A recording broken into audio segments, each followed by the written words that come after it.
সকালের সংবাদে আপনাকে স্বাগতম। প্রথমেই জানিয়ে দিচ্ছি সংবাদ শিরোনাম। জনমত তৈরি আর সেবামূলক কাজে অগ্রাধিকার দিচ্ছে বিএনপি। জামায়াতকে একতরফা মাঠ ছাড়তে নারাজ নেতাকর্মীরা। হবিগঞ্জের পাহাড়ি ছড়া ও চা বাগান থেকে প্রভাবশালী সিন্ডিকেট লুটে নিচ্ছে মূল্যবান সিলিকা বালু। হুমকিতে পরিবেশ প্রকৃতি। হবিগঞ্জে 5 বছরেও শেষ হয়নি ব্রিজের নির্মাণ কাজ, ঝুঁকি নিয়ে চা শ্রমিকদের চলাচল, দ্রুতই শেষ করার আশ্বাস এলজিইডির। একযোগে সারা দেশে প্রথমবারের মতো মাসব্যাপী টাইফয়েড টিকাদান ক্যাম্পেইন শুরু। 9 মাস থেকে 15 বছর বয়সীরা পাবে প্রতিষেধক গ্রহণের সুযোগ। এবার শুনবেন বিস্তারিত।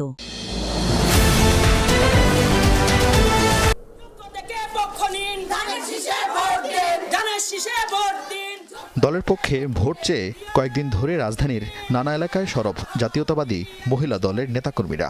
ছোট ছোট টিমে ভাগ হয়ে পুরোপুরি নির্বাচনী আমেজে রাজধানীর পল্লবী রূপনগরের ভোটারদের ঘরে ঘরে যাচ্ছেন তারা। তুলে দিচ্ছেন বিএনপির 31 দফার লিফলেট।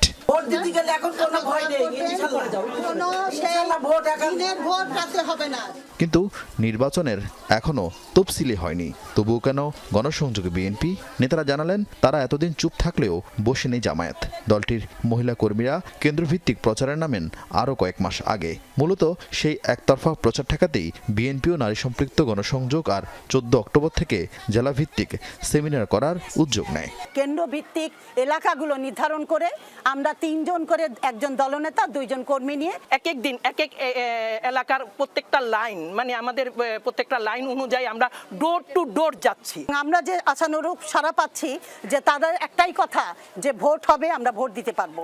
এছাড়া পুরুষ সদস্যদের সেবামূলক কাজে যুক্ত করেছে বিএনপি। উত্তরা 15 নম্বর সেক্টরের এই লেক ছিল এতদিন 3 কিলোমিটারের নর্দমা। স্থানীয়দের কাছে যা ছিল রীতিমতো অভিশাপ।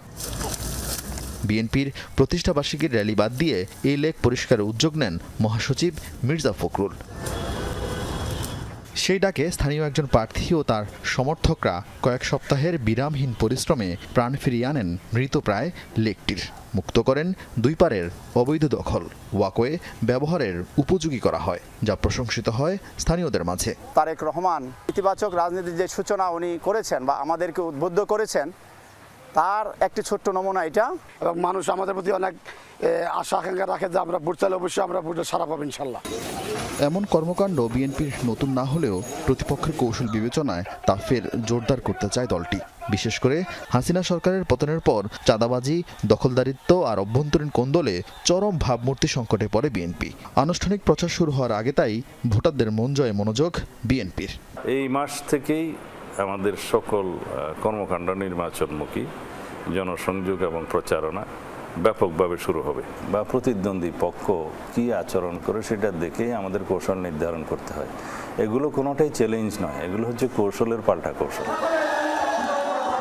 চলতি মাসের 3য় সপ্তাহ থেকে আনুষ্ঠানিকভাবে ধানের শীষের প্রার্থী ঘোষণার সিদ্ধান্ত বিএনপির। এরপরই দেশে ফেরার কথা দলটির ভারপ্রাপ্ত চেয়ারম্যান তারেক রহমানের। আর তাই তফসিলের আগেই সারা দেশে ধানের শীষের পক্ষে জনমত তৈরির চেষ্টা করছে বিএনপি।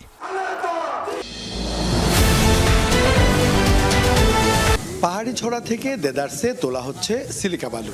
ক্যামেরা দেখেই কুদাল বেলচা ফেলে পালিয়ে যায় লুটেরার দল।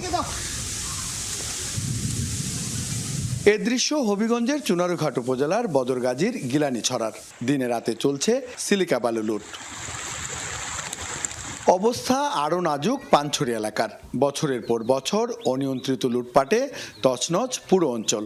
ড্রেজার দিয়ে বালু উত্তোলনে সরু ছড়া পরিণত হয়েছে বিশাল খাদে। হুমকির মুখে আশপাশের পরিবেশ। দিকে বালু তুলি দিকে ভাঙ্গে, আমরা বাড়িঘর তো যাইতে আছে সব আস্তে আস্তে সব যাইব। আমরা বাড়িঘর মনে হয় থাকতো না। একদিকে জোয়ার আসিয়া পড়লে পরে এগুলো ভাঙিয়ে পড়তেছে, ভাঙিয়ে পড়ে তো দিতে বালু তুলতে আছে, দেখি ভাঙিয়া দিয়ে যাইতেছে। এইভাবে তো আগে ভাঙা ছিল না, আগে আরো উপরে ছিল এই সরাটা। জেলা প্রশাসনের তথ্য মতে চলতি বছর কোথাও সিলিকা বালু মহাল ইজারা দেওয়া হয়নি। তবু চুনারুঘাট, মাধবপুর ও বাহুবলের পাহাড়ি ছড়া ও চা বাগান থেকে চলছে বালু লুটপাট। স্থানীয়রা বলছেন, রাজনৈতিক ছত্রছায়ায় গড়ে উঠেছে কয়েকটি প্রভাবশালী সিন্ডিকেট। তাদের বিরুদ্ধে কথা বললেই শুরু হয় অত্যাচার। এরা সিন্ডিকেট আরো বড়, আর ডাক দিলে ও এরা ছাড়া আর কেউ দাঁড়াইবার সাহস পায় না। চন্ডি, সাতচুরি যে বালুগুলো, এগুলো তো সাদা বালু এবং দামি বালু।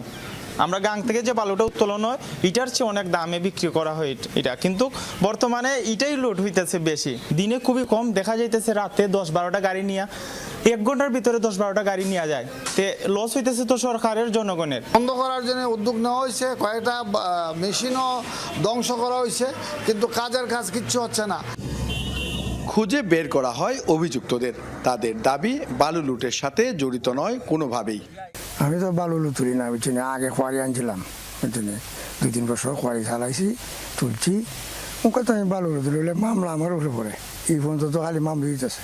এর আগে হয়েছে 4-5টা, অঙ্ক হয়েছে, নতুন করে হয়েছে একটা। আলহামদুলিল্লাহ, ও মাহফুজ বছরের ভাই এরা যে অভিযান আর্মি দিয়েছে, তোমার 5 জন ধরে নিয়েছে না আর্মি। অভিযানেও বালু লুট বন্ধ হচ্ছে না বলছেন ইউএনও। ইতিমধ্যে আমরা একাধিকবার রাতের বেলাও আমরা অভিযান পরিচালনা করেছি, মোবাইল কোর্ট পরিচালনা করা হয়েছে, বালু জব্দ করা হয়েছে, গাড়ি জব্দ করা হয়েছে, অনেককে বিভিন্ন মেয়াদে কারাদণ্ড এবং অর্থদণ্ড প্রদান করা হয়েছে। যদি ইজারার আওতায় যাওয়া না যায় তাহলে সেটিকে সরকারিভাবে ব্যবস্থাপনা করলে হয়তো এই সিলিকা বালির সুষ্ঠু ব্যবস্থাপনা করা সম্ভব। স্থানীয়রা বলছে, চক্রের হুতা চিহ্নিত করে শাস্তির আওতায় না আনা গেলে বন্ধ হবে না বালু লুটপাট।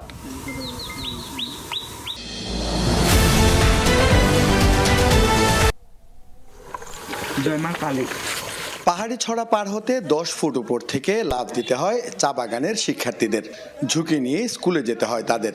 এতে কখনো আঘাত লাগে, কখনো নষ্ট হয় কাপড়। অথচ ছড়ার উপরে 5 বছর ধরে চলছে ব্রিজের নির্মাণ কাজ। স্কুল কলেজ যেতে পারে না, বাচ্চা কাচ্চাদের পড়তে এই সুযোগ নাই। উপর থেকে লাভ দিয়ে আমরা আসছি এখানে অনেক সমস্যা। এই যে দেখেন, আমরা পরীক্ষা দিয়ে যাইতেছি, টাইমের নিয়ে অনেক ব্রিজের কারণে আমরা যেতে পারছি না, একটু গাড়ির সমস্যা। হবিগঞ্জের মাধবপুর উপজেলার সুরমা ও তেলিয়াপাড়া চা বাগানের কয়েকটি বস্তি সহ আশপাশের গ্রামবাসীর প্রধান রাস্তা এটি। সংযোগ সড়ক না থাকায় সীমাহীন দুর্ভোগে কয়েক হাজার মানুষ। বিকল্প সড়কে প্রায় 3 কিলোমিটারের কষ্ট এড়াতে জীবনের ঝুঁকি নিচ্ছেন কেউ কেউ। সবচেয়ে ভোগান্তিতে নারী আর বৃদ্ধরা। পুরুষ মানুষ তো ঝাপায় উপায় যেমনি হোক, এরা নালা খালা ভাঙ্গে গায়। আমরা মহিলা মানুষের তো কষ্ট অনেক হয়। আদিবাসী 7-8টা গ্রাম আছে এখানে, প্রায় 15,000-20,000 লোকের বসবাস। সরকারের প্রায় 3 কোটি টাকার বাজেট এটা, তারপরে তার কোন কাজের গতি নাই। 2020 সালের মাঝামাঝিতে তেলিয়াপাড়া শাহপুর সড়কে 45 মিটার ব্রিজের নির্মাণ কাজ শুরু করে স্থানীয় সরকার প্রকৌশল বিভাগ। প্রায় 3 কোটি টাকা ব্যয়ে কাজের দায়িত্ব পায় মেসার্স হাসান এন্টারপ্রাইজ। এলজিইডির নথি অনুযায়ী 2022 সালের নভেম্বরে কাজ শেষ হওয়ার কথা, অথচ 5 বছরেও শেষ না হওয়ায় ক্ষুব্ধ স্থানীয়রা। তো এটা খাস কইরে সারা কন্ট্রাক্টর বাইকে গেছে, এখন খাস করে না, দাঁড়িটা কিতা সিজন আইলে ঠিক করুম। আমরা চাই কি সরকার আমাদের জন্য একটা ভালো সড়ক পথ কইরা দিক, যাতে আমরা যাতায়াতের জন্য একটু সুযোগ সুবিধা হয়। বেশিরভাগ কাজ শেষ হলেও সংযোগ সড়ক না থাকায় ব্রিজটি ব্যবহারের অনুপযোগী। ঠিকাদারের প্রতিষ্ঠান ও এলজিইডি বলছে, চলতি মাসেই শেষ করা হবে নির্মাণ কাজ। বৃষ্টি কমলে আমরা এটা করে দেবো। এলজিইডি থেকে প্রোডাকশনের ব্যবস্থা করেও না, যদি করতে হন আমি নিজেই কইরা জীবনে ভাব করছিলাম, আল্লাহ মোচন করুন। অক্টোবরের মধ্যে তাকে কাজ সমাপ্ত করার জন্য সময় বেঁধে দেওয়া হয়েছে। এর সময়ের মধ্যে কাজ সমাপ্ত না করলে ঠিকাদারি লাইসেন্স ডিবার সহ জরিমানা সহ লাইসেন্স চুক্তি বাতিল করার প্রয়োজনীয় পদক্ষেপ গ্রহণ করা হবে। এরই মধ্যে 2,42,00,000 টাকার বিল উত্তোলন করেছে ঠিকাদারি প্রতিষ্ঠান। 2 দফায় তিনি উদ্বোধন করেছেন, একটি বরিশাল বিভাগীয় পর্যায়ে টিকাদান কর্মসূচি, অপরটি বরিশাল সিটি কর্পোরেশন। এবং তিনি 11:30টার দিকে বরিশাল সরকারি বালিকা বিদ্যালয়ে তিনি টিকাদান কর্মসূচির উদ্বোধন করেন এবং সেখানে উদ্বোধন শেষে তিনি বরিশাল জিলা স্কুলে বরিশাল সিটি কর্পোরেশনের যে টিকাদান কর্মসূচি সেটি উদ্বোধন করেন। আমি এই মুহূর্তে রয়েছি বরিশাল জিলা স্কুলে এবং এখানে তিনি 2 জায়গায় তিনি বিশেষ করে অভিভাবকদের উদ্দেশ্যে কথা বলেছেন। তিনি যেটি বলতে চেয়েছেন যে টাইফয়েড টিকা টিকা দেয়া মানে ভবিষ্যতের যারা ভবিষ্যৎ প্রজন্মর আছে, বিভিন্ন স্কুল কলেজের শিক্ষার্থীরা আছে, তারা একটি বড় ধরনের রোগ থেকে তারা নিরাময় পাবেন এবং এই টিকাটি নেয়ার জন্য অভিভাবকদের প্রতি সবচেয়ে বেশি তিনি অনুরোধ জানিয়েছেন, অভিভাবকদের দৃষ্টি আকর্ষণ করেছেন। এবং এবছর বরিশাল বিভাগে প্রায় ২৬ লাখ মানুষকে এই টিকাদান কর্মসূচির আওতায় আনা হবে। এর মধ্যে বরিশাল জেলায় ৬ লাখ এবং বরিশাল সিটি কর্পোরেশন এলাকায় প্রায় ১ লাখ লক্ষ্য নির্ধারণ করা হয়েছে। এবং স্বাস্থ্য বিভাগের পক্ষ থেকে বলা হয়েছে যে বিভিন্ন স্কুলেই এই টিকাদান সেন্টার রয়েছে এবং সেখানে গিয়ে অভিভাবকরা তাদের সন্তানকে এই টিকাদান কর্মসূচির আওতায় নিয়ে আসতে পারবেন। এবং বরিশাল বিভাগীয় স্বাস্থ্য অধিদপ্তর, সিটি কর্পোরেশন বা সিভিল সার্জন তারা বলেছেন যে তাদের স্বাস্থ্য কর্মীরা মাঠ পর্যায়ে আছেন এবং স্থায়ী এবং অস্থায়ী বুথ রয়েছে, সেই বুথে গিয়ে তারা এই টিকা নিতে পারবেন। এবং ফারুক ইলাহি আজম তিনি বারবার বলেছেন উপদেষ্টা যে যাতে তারা নির্ধারিত যে লক্ষ্যমাত্রা রয়েছে বা নির্ধারিত সময় রয়েছে 1 মাস সময়ের মধ্যে যাদেরকে টার্গেট করা আছে তারা সবাই টিকাদান কর্মসূচির আওতায় আসবেন।